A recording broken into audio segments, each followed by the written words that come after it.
one of my first recommendations is like, hey guys, we need to restructure the chart of accounts so we can clearly see contribution margin by sales channel, because it's going to be completely and totally necessary. In fact, I'd even venture to say all the stuff you and I have talked about for the last 9 episodes, we can't do a lot of that without doing this step first if you have more than one channel.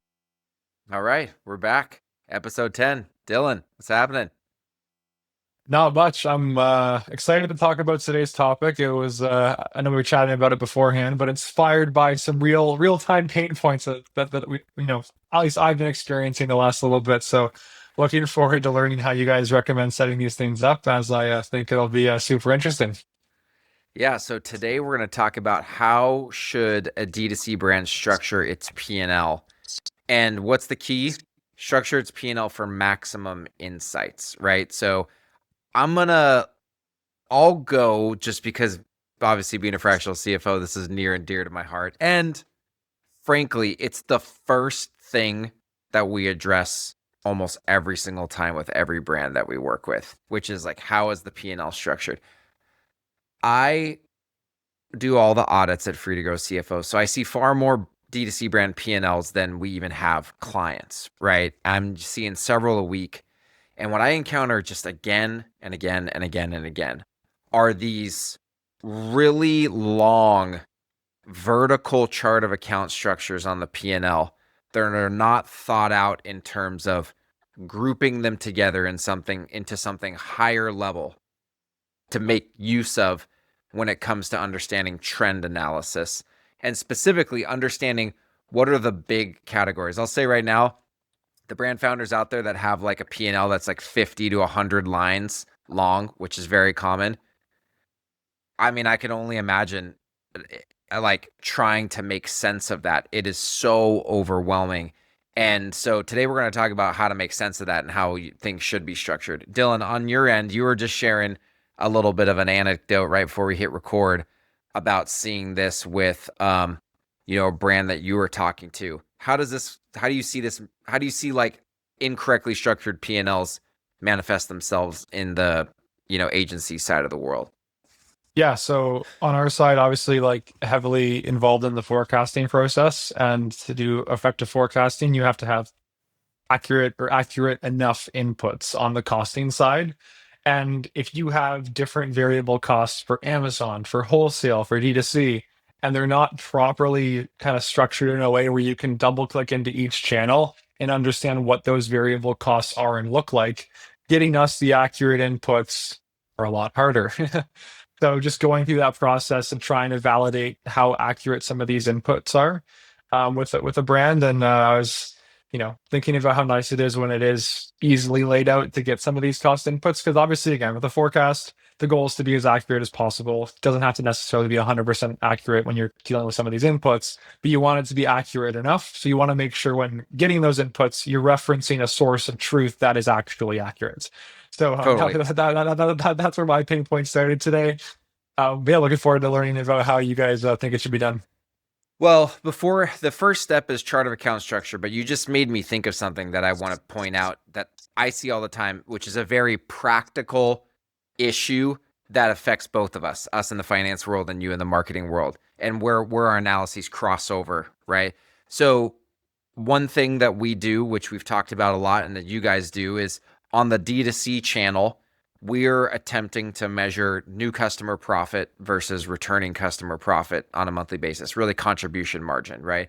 Yeah. And if you have a heavy Amazon store presence or even wholesale, but your P&L is all blended margin averages, it's really hard for me to strip out the unit economics, ultimately like the gross margin, all the variable costs of the Shopify store only, to then calculate new customer versus returning customer profitability, because never ever there's such big variable cost differences between Amazon and Shopify and wholesale that using a blended average to assess new customer profitability and returning customer profitability on any given channel, it's an apples to oranges comparison. So like, I just want to give that as like a practical example. I see this problem all the time. And I'd say probably, I'm not joking, 90% of the audits we do, one of my first recommendations is like, hey guys, we need to restructure the chart of accounts so we can clearly see contribution margin by sales channel, because it's going to be completely and totally necessary. In fact, I'd even venture to say all the stuff you and I have talked about for the last 9 episodes, we can't do a lot of that without doing this step first if you have more than one channel, more than one sales channel. 100%. So let's talk high level chart of account strategy. The way that we look at this at Free to Grow is this is the technical term in like managerial accounting they teach you in school. It's called a variable costing P&L. So the GAAP P&L, right, that you traditionally see when the chart of accounts is structured unhelpfully. I won't say incorrectly. I'll say unhelpfully for management reporting and management analysis. GAAP is like revenue minus cost of goods sold equals gross profit minus selling costs minus research and development minus G&A is EBITDA, and then you're kind of below the EBITDA line expenses, right? What's the problem with that? When you get below gross profit, which from a GAAP perspective is just landed product cost, it's not the other variable costs that usually get put into gross profit for an ecom brand. Selling costs, SG&A, and even research costs, but usually between G&A and selling costs, there's fixed costs and variable costs in those buckets oftentimes. And so how the heck do you measure contribution margin? It's really, really hard. And so if you have a GL account, you have an expense account where there are some fixed costs and some variable costs, if you want to go calculate contribution margin, it's next to impossible unless you're going to go transaction by transaction and like separate variable from fixed costs. So like, did you see that with the example that you were talking about, Dylan, or was it a different problem that you saw? Similar. I'd say similar. So like the point of a variable costing P&L is we want to change the structure to go revenue minus all variable costs equals contribution margin minus all fixed costs equals net. There can be EBITDA and then other to net, but that's the bottom line is we're moving everything around. So like once I'm curious, like I know we have a lot of mutual clients between our two firms. And actually, I would say this chart of accounts structure is a big connecting point, I would say, between Aplo and Free to Grow, that like we're able to go with confidence. Hey guys, here's the contribution margin economics, right?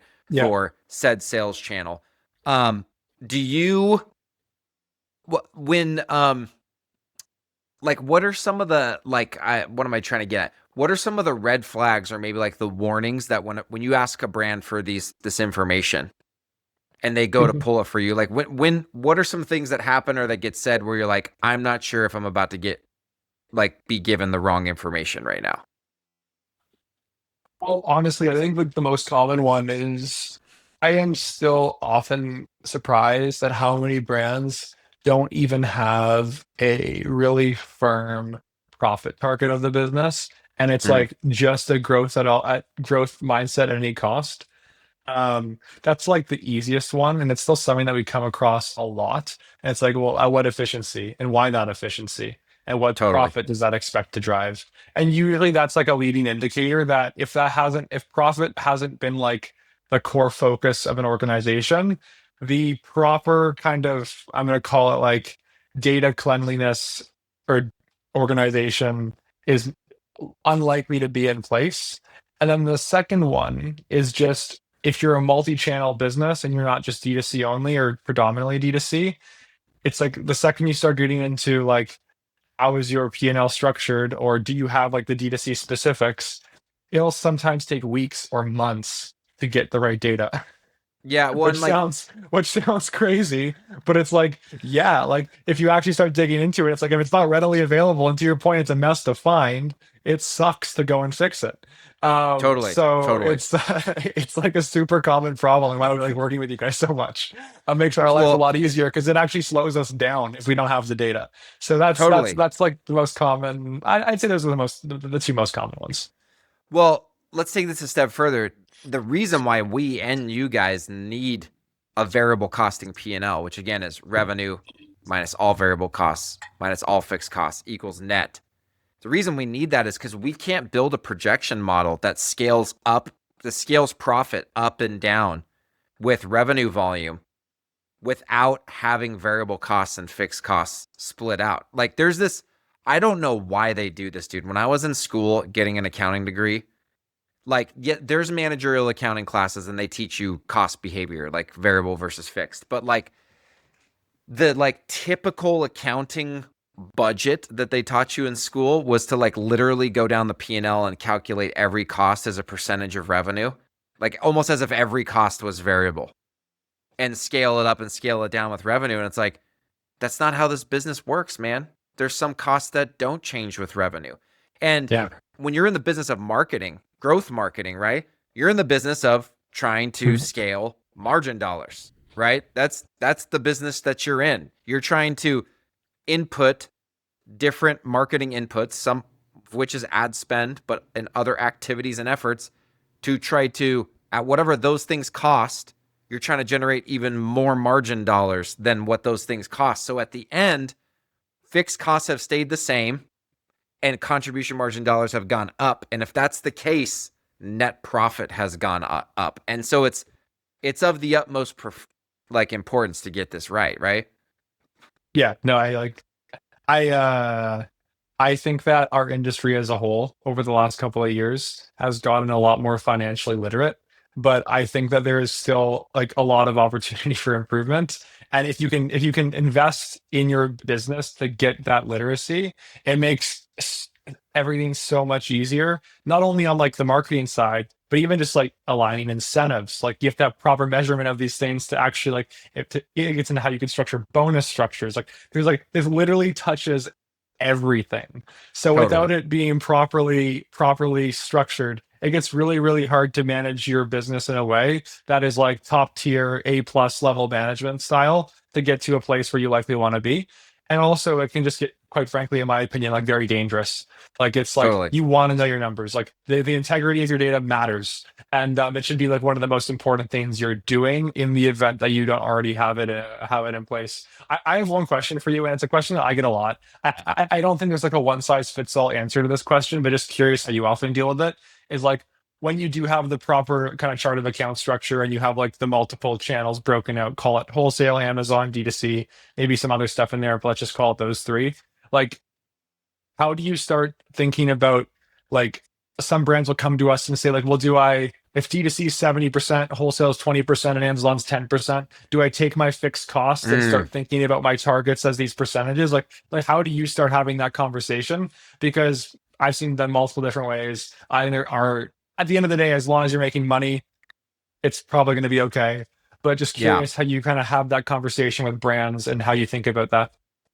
So in school, and I'm just like how they teach you, right?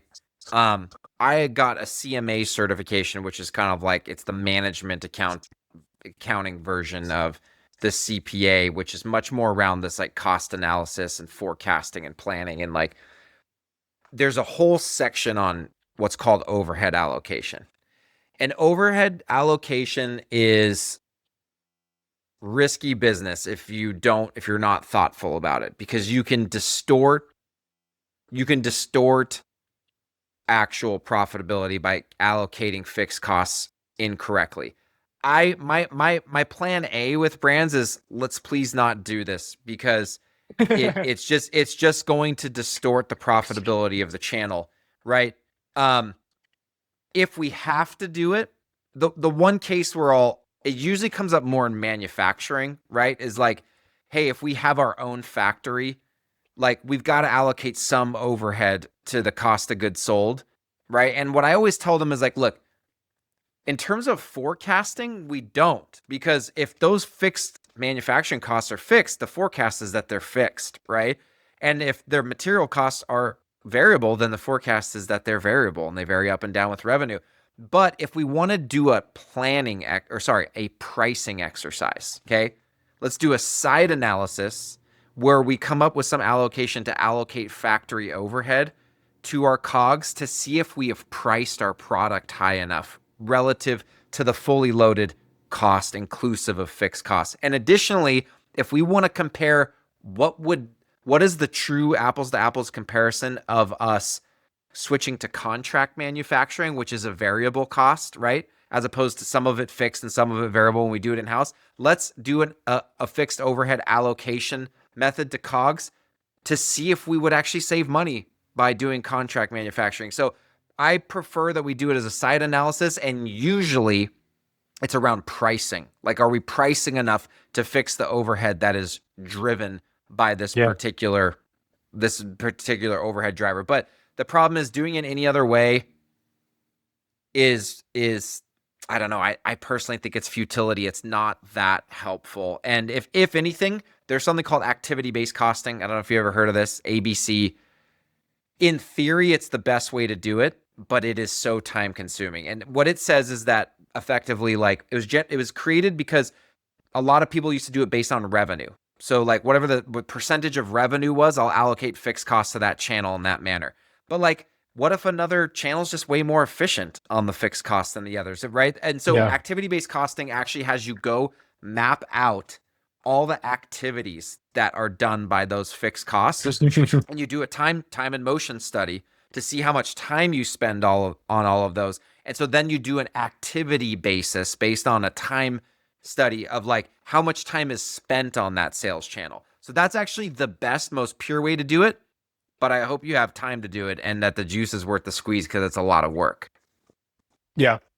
No, I agree. I think that all makes sense. I think that like one of the most common things or most common versions of this that we see is like Amazon. This doesn't always happen, but like if you're D2C first and you launch Amazon, sometimes you start to see that spillover, and then you could like have you could have a scenario where you're assigning all your fixed costs to D2C because there's actually like little to no labor in the Amazon world, and you have this hugely profitable Amazon business with like no fixed costs or limited fixed costs, and then you have D2C with like slowly shrinking margins over time. And that's like another example where it's like at the end of the day, like you just want the entire entity to be driving the contribution margin dollars. That makes sense. And this just gets into measurement nuances, and sometimes the measurement nuances will also vary brand to brand in terms of how like the cross-channel behavior occurs over time. So I think we're going to both preach the same thing. It's just contribution margin dollars, more of those. For sure. Exactly. Go back and listen to episode 9 if you haven't already, and you're listening to this, because we talk about sales channel, basically media efficiency measurement. But let's go a step further on the sales channel side of things. So we just talked about like down the left side of the P&L, we want to reorient to revenue minus variable costs equals contribution margin minus fixed costs equals net, right? Across the top, going left to right on the P&L, what we like to see is each sales channel. So you have Amazon column, a Shopify column, and then a total of the two, total ecom, right? And then wholesale. Wholesale can be broken out. Some of the bigger brands we work with, if like wholesale is made up of like a big retailer and a bunch of smaller retailers, we might have that one retailer's P&L and then all other wholesale. But the point being, we do want to see them separate, and we want to allocate costs. This is what we always say. We actually like to sometimes see a column at the far right just called overhead, which basically means that Shopify P&L, Amazon P&L, wholesale P&L, you allocate costs that are like truly 100% direct costs, meaning that cost is 100% associated with that sales channel. If there's anything shared, we move it to overhead. Because then you get into that allocation game of like, how much should we allocate to each P&L, right? But I will say, and you probably will have some more to say about this, but like I will say, you should look at D2C. We believe you should look at Amazon and D2C separate, but you should also total them up and say ecom total to pay homage to the stuff we talked about in episode 9 and what we were referring to just a second ago. Because at the end of the day, we want to see the combined ecom as a channel is going up in terms of contribution margin dollars, even though the sales channel ones may look a little weird with how ad spend and halo effect and that kind of stuff is allocated. Yeah, I think that totally agree. I think you have to look at like the digital ecosystem as a whole. I think when you do, it can sometimes get like, I'm trying to give like general statements that are mostly applicable to many brands, but I think at the very least having both views is a good one to have by default. For many of our clients who have Amazon as a sales channel, when we do our forecasting, we'll actually include both D2C and Amazon data in one.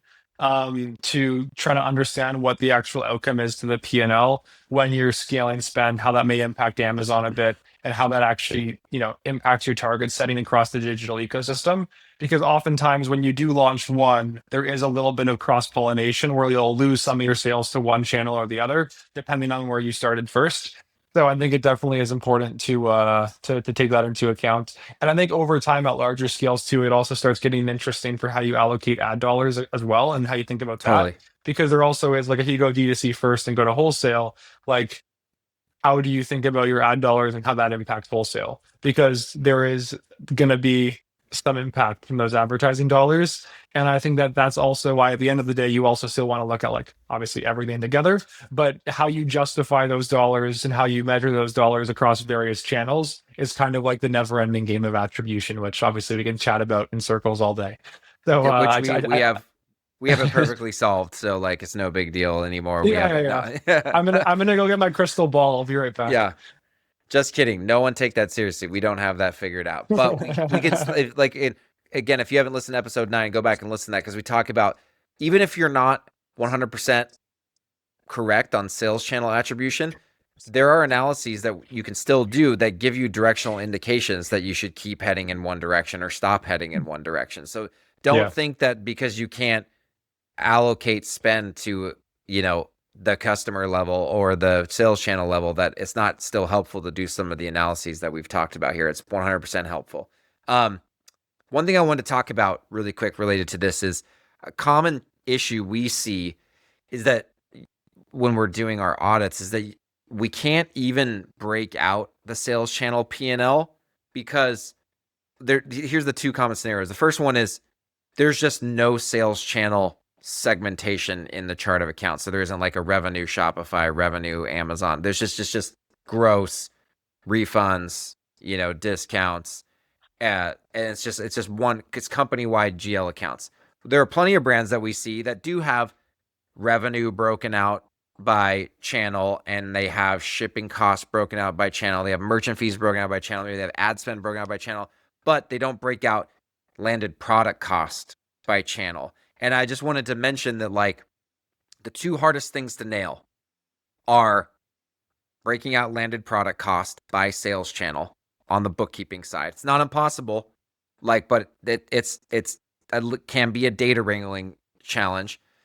The other thing could you explain why that is? Yeah. Okay. Yeah. So, it just depends on what the brand is actually able to track on, like how granular the data is that they are tracking. So like there's some brands that will encounter that like they have not yet gotten to the point where they're tracking landed product cost by SKU. And so we can only do a company level cost of goods sold by doing the company level beginning plus purchases, minus ending equals cost of goods sold, right? But we'll work with them on like how do we begin to track landed product cost. The other thing is maybe they don't have good tracking on how much the quantity that they're selling through every single sales channel. But so that one is definitely doable. The harder one is outbound shipping costs. Now, it's easy if you just have a Shopify store and you ship through a 3PL and then you have Amazon FBA. It's easier because those shipping charges are largely separated. Now, what's not separated is if you ship from the 3PL inbound to FBA, there's a transfer shipping cost that can be hard to identify, right? So that may be overstating the shipping costs on your D2C channel potentially, but it's largely correct. But if you're fulfilling for multiple sales channels out of your 3PL, it can potentially be a huge challenge to split out shipping costs. It's not impossible. There's a bunch of different ways you can do this, right? I'll give you the way that we did it at Guardian Bikes is we sat down with our 3PL and because we did Amazon Fulfilled by Merchant, we did wholesale, and we did D2C Shopify. We sat down with our team internally and at the 3PL, and we came up with a prefix for order numbers, right? So Shopify order numbers got synced from Shopify and automatically on the shipment said D2C on it, right? And the ones that came over from the Amazon connection, we had them add AMZ to it, right? And then, anyways, we had other shipping cost codes for warranty replacements, marketing samples, all. But the point is, we had to create a system to be able to pull the data every single month from the 3PL and break out our shipping costs by sales channel. It doesn't happen by accident. And so I just wanted to say that it's different for every brand, but if you come up with a system, you can do it. It's not impossible by any stretch of the imagination. So, Dylan, we only got a few minutes left here. So I'm just curious, from the marketing side of the house, any kind of like closing or final thoughts on why brands should take their P&L structure so seriously? I think that the most important metric that anyone optimizes for is contribution margin dollars. And if you cannot accurately understand at different like in real time based off of what's happening, what your contribution margin dollars are, I think that's a huge problem and a huge blind spot. And it's probably the single most important thing you could do in your business. Um, like again, you're spending so much money on ads, so much money buying inventory, and if you're wrong on some of your assumptions for some of these costs, the risk is just so high that making sure this is dialed in is probably just like one of the most important things. And I like wholeheartedly believe that. So it's certainly important to you as the brand owner, operator, founder, but also for your teams that are working with you. Like we can't do our job to the best of our ability if we have inaccurate data. And likewise, it's probably the same for virtually anyone in your organization or third party company you work with. So prioritize it. For sure. And I'll say,